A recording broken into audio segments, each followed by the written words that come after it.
Hello and welcome. My name is Leah Kopke, and this is my 3D modeling podcast, Ambient 3D Animations. Today, we're going to be talking about fluid force factor when it comes to Pyro sims inside of Cinema 4D. I got a very good question the other week about how to make your Pyro simulations push other objects like an explosion would, and how to have it interact with other objects in your scene, basically. So let's go ahead and jump inside of Cinema 4D and go over how this works. Here we are inside of Cinema 4D. Now, if you're new to my podcast, I'll leave links in the description of this video on YouTube so that you can find where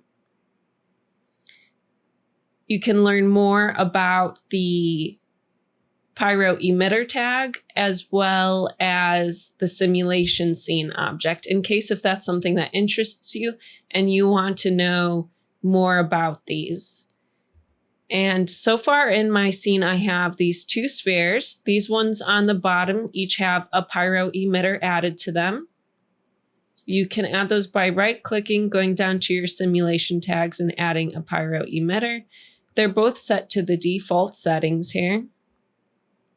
And then I have these two spheres above, and both of these have a rigid body tag applied to them, which will allow them to interact with gravity and basically fall onto the fire.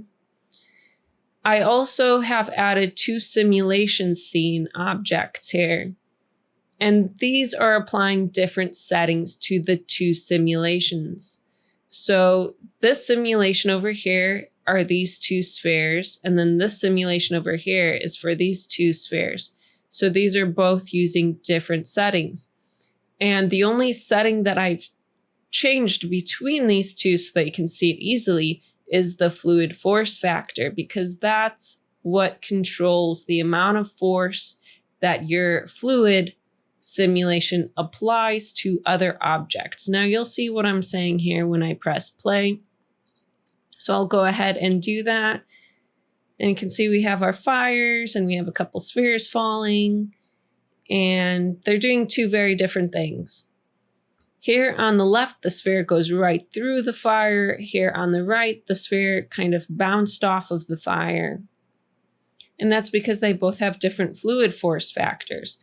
Now, the fluid force is representing the amount of force that the fluid simulation, in this case, the Pyro simulation, is applying to other objects. So there is greater force being applied to the sphere falling on this fire because I increased the fluid force for the fire simulation on the right to have a fluid force factor of 5. And when you're working with this in your own scene, I suggest trying out different amounts and seeing how they look, because there's a lot of different variables that affect how this looks, including the size of an object and that kind of thing. So I just play around with this amount and play it back until it looks the way you imagine or visualize in your mind as you wanting it to be. You could see this one here, the sphere is going through the fire. The fire isn't really having any force pushing that sphere. It's more of the sphere pushing the fire. And that's because the fire has a fluid force factor for that one of 0. So that's what's controlling that other scene simulation over here object. So you could see that that's the main difference. And as far as explosions, I thought that would be fun to experiment with. So I made this other file here. You can see we have all these little cubes that are cloned, and they're going to fall on this plane that has a collider tag applied to it. And in the first example, we had used a simulation scene that has the fluid force factor. In this option, you can also find these settings. If you hit Control D, that's Command D on a Mac. If you go into your simulation tab under Pyro, you'll also see your fluid force factor in here. Now, this controls the overall scene, but if you want to apply different settings to certain elements within your scene individually, you can use a simulation scene object like what was used in here. This one, I'm only having one Pyro simulation, and I only need one set of settings for it, so it just makes sense to use the project settings in here. So this works fine. So you can see that with this, with the fluid force factor of 0, not too much is going to happen when I hit play and just have these cubes fall, but they will interact with the surface. So I'll go ahead and press play just so you can see what happens before I really add that fluid force. And there you can see the cubes fell. And there they are. And then the fire comes and not too much is happening. The cubes aren't moving, but there's a fire.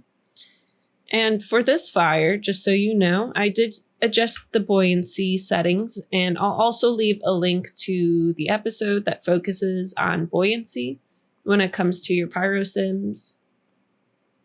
And for that, I had actually adjusted the buoyancy, the fuel buoyancy, to have 500. So you can see it's pointed downwards. But it's not pushing those cubes, and we'd like it to push those cubes. So we're going to need to adjust the fluid force factor. So I'll scroll up here a little bit, and I'll start this back at the beginning. Now these cubes are pretty small, so it doesn't really take as much force to push them around. So I'm going to do something like 0.02. And I'm going to press play. So we have the cubes fall.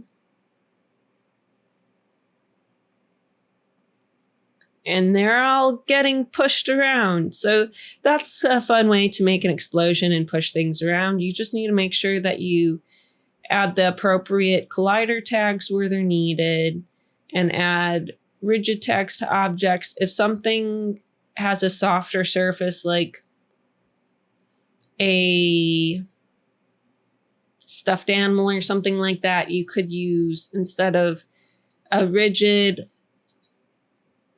simulation tag, rigid body tag, you could use a soft body tag. There's options for cloth. You can even make things rip, but that's a little bit beyond what I'm covering in today's tutorial, making fabric rip. But you can do all kinds of things in here, and it's really fun. So I hope you found this helpful. And if you did, please give me a thumbs up on this video. And if you'd like to learn more fun things inside of Cinema 4D, please subscribe and ring the bell. I always appreciate it, and it means a lot to me. So please subscribe. I'd appreciate it. And I'll see you here next time on Ambient 3D Animations. I hope you found this helpful.